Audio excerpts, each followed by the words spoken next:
গাড়ি এই জায়গায় রাখতে রাখতে মাকড়সায়ও জাল বিছাই ফেলাইছে। আর এই পাশে যত সুন্দর করে পটি করে দিয়েছে পাখিতে। আজকে ঘুম থেকে উঠে একটু ভালো লাগতেছে, কারণ যে আজকে একটু রোদ উজ্জ্বল দিন, যে 4-5 দিন পরে যায় আজকে একটু রোদ উঠছে। এই 4-5 দিন যে বৃষ্টি ছিল আমাদের নেইবার ওই যে উপরে ক্লিন করতেছে। তা আজকে আসছে আমার একটু জঙ্গলি জঙ্গলি লাগতেছে, তার কারণ হচ্ছে আজকে সোমবার, মানে ছুটির দিন। এই ছুটির দিন আমার একটু নর্মালি জঙ্গলি জঙ্গলি লাগে, কিন্তু জঙ্গল থাকে না বেদে আমি পুরোপুরি আর কি আমাকে জঙ্গলি হিসাবে ব্যাখ্যা দিতে পারি না।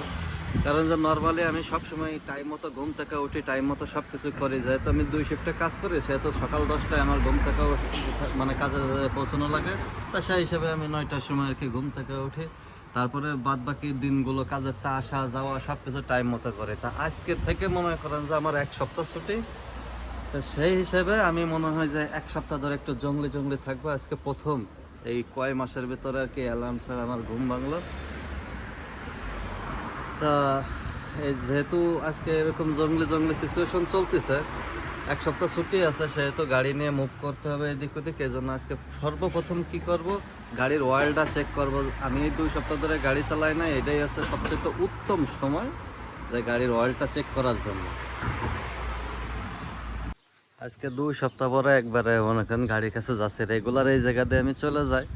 আর আজকে গাড়ির এই পর্যন্তই আসলাম 2 সপ্তাহ পরে।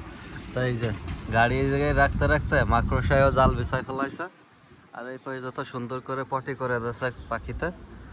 পাখিতে পটি করলে সমস্যা নাই, পাখিতে পটি করলে নাকি ভাগ্য খোলা। দেখা যাক আল্লাহ কি রাখছে ভাগ্যে। রমজান মাস, আর আমাদের রমজান কিন্তু প্রায় শেষের দিকে।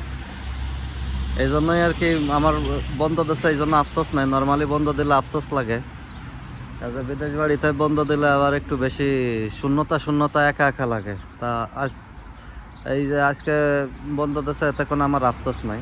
তা প্রথমেই কি ভাবতেছেন যে আমি হুড খুলবো? না ভাই, আগে গাড়ি আনলক করতে হবে, হুড খুলতে হবে ভিতরের থেকে। যাই হোক, হুড খুলে নিই।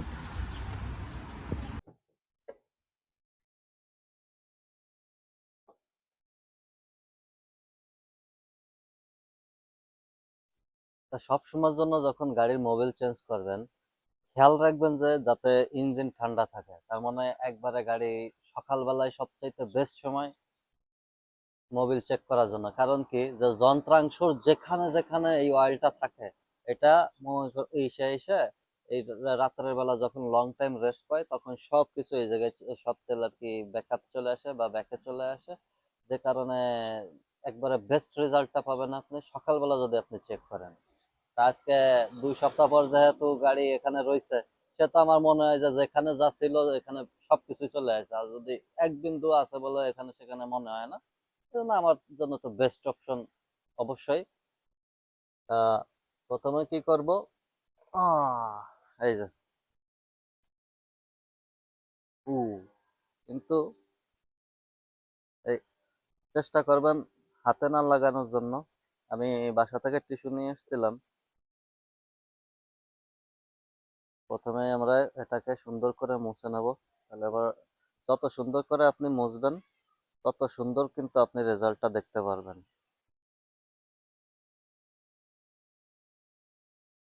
এই যে যে অংশটা না, এই অংশতেই কিন্তু আপনি বুঝতে পারবেন যে আপনার অয়েলের লেভেল কতটুকু।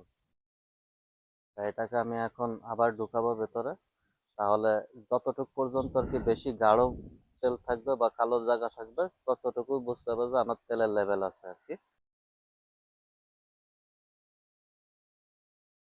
পর্যাপ্ত পরিমাণ আছে। এই যে দেখছেন, এই জায়গাটা একবারে সম্পূর্ণ গাঢ় কালো। পর্যাপ্ত পরিমাণ আছে, ইনশাল্লাহ তেল নিয়ে কোনো সমস্যা নাই। সব কিছু চেক করার পরে গাড়ি নিয়ে বের হয়ে গেলাম মার্কেটের উদ্দেশ্যে। কারণ যে বাসায় কিছু ইফতার লাগবে, এই জন্য কিছু টুকটাক কেনাকাটা করতে হবে। আর একটু পরেই তো ইফতারের সময় হয়ে যাবে। আর দ্বিতীয়ত সবাই ডিউটি থেকে বের হবে, রাস্তাঘাটে গাড়ি ঘোড়া বেড়ে যাবে। এই জন্য ভাবলাম যে তাহলে এখনই চলে যাই। আর আজকের দিনটা তো প্রথমেই বলছি যে অনেক সুন্দর লাগতেছে। দেখেন আজকে রোদ উজ্জ্বল দিন, এই শীতের সময় একটু রোদ পেলে কত ভালো লাগে, এটা বলে বোঝানো যায় না। কারণ যে ইউরোপে তো ঠান্ডাটা একটু বেশিই লাগে, আর লং টাইমই ঠান্ডা থাকে। আর ঠান্ডার চাইতে বড় শত্রু হচ্ছে বরফ গলা বাতাস। মানে বলে না যে খাজনার চাইতে বাজনা বেশি, বিষয়টা এরকম যে আমরা হচ্ছে চারিপাশে আমাদের পাহাড় আর তার পাশে আছে আমরা, আমাদের বাম পাশে সমুদ্র আর ডান পাশেও দেখেন ওই যে অলরেডি পাহাড় দেখা যাচ্ছে। তা এইসব পাহাড়ে কিন্তু বরফ পড়ে একবারে সাদা হয়ে যায়, ছায়ে থাকে। তা এই যে যে রোদটা উঠতেছে, এই রোদের তাপে বরফটা গলে আর যখন বাতাস হয় জোরে, সেই ঠান্ডা বাতাসটা আমাদের এলাকার ভিতর চলে আসে, যে কারণে আরও কষ্ট বেশি হয়। কেমন যেন হাত মুখ একবারে শুকায় অবস্থা খারাপ হয়ে যায়। যাক, এখন আর কি রোদ উঠতে উঠতে আবহাওয়াটা একটু ভালোর দিকে যাচ্ছে। আর এই যে মার্চ মাসের শেষের দিক, এখন আস্তে আস্তে মানে না শীত না গরম, যেটাকে আমরা বসন্ত বলি, সেই বসন্তটা চলে আসবে। আর সেই বসন্তের ঘ্রাণ কিন্তু অলরেডি পাওয়া যাচ্ছে চারিপাশে। বসন্তের কথা বলতে বলতে চলে আসলাম সুপার মার্কেটে। সুপার মার্কেটে বেশি সময় দেওয়া যাবে না, কারণ যে ইফতারের অল্প সময় বাকি আছে। গেছিলাম বাজার করতে, তা ব্যাগ ভুলে চলে গেছি। এই যে তার নমুনা, শাস্তি। ভুল করলে তার শাস্তি তো পাইতে হবে। এই যে শাস্তি পাচ্ছি এখন। তাও কপাল ভালো যে একটা কার্টুন পাইছিলাম মার্কেটে, এই যে দুধের কার্টুন, কার্টুনের ভিতরে করে নিয়ে আসি। মার্কেটে ব্যাগ ছিল, কিন্তু ভাবছিলাম যে গাড়ির ভিতরে আছে, এই জন্য আনিনি। যাই হোক, সারাদিনটা আলহামদুলিল্লাহ ভালো কাটলো। নামাজ পড়ে দিনটা এখানেই শেষ। সাবস্ক্রাইব করে পাশে থাকবেন। ইনশাল্লাহ দেখা হবে আগামীকালকার ভিডিওতে।